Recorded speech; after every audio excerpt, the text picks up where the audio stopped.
Hi everybody, welcome to Ask the Baritone Baker. I'm John McKee and I'm here to answer all of your burning questions about baking. John, what are the basic implements we need in our kitchen to bake some great recipes? Well, some real basic implements that you need, and you may already have some of these in your kitchen. If you have any kind of electric mixer, a stand mixer or a hand mixer, it would be really helpful. Measuring cups, very important, whether they're smaller cups or your Pyrex type of measuring cups. Spatulas, rubber spatulas, either this type or this is a heat tempered spatula that works really well.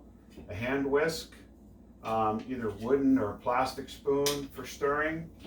This is what's called a palette knife or an icing knife.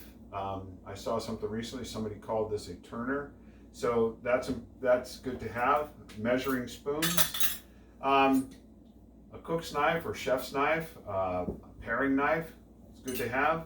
Some kind of sieve or sifter, a pair of kitchen scissors, thermometer is good to have, rolling pin of some sort, parchment paper is nice to have. And then you got an assortment, we've got a cooling rack here, which, for cooling cakes and that. And then an assortment of cake pans. I mean, you can use these kind of casserole type dishes to make breads in, or, banana breads, whatever. You got cake pans, cookie sheets. So this is just some of the basics you need to get started. There's plenty of other things you can get, but you can get a lot of baking done with this simple arrangement right here. So good luck, happy baking. So thanks for tuning in to this episode of Ask the Baritone Baker.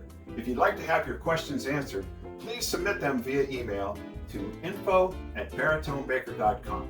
And I look forward to seeing you again soon, and let's go bake some fun. Let's bake some fun.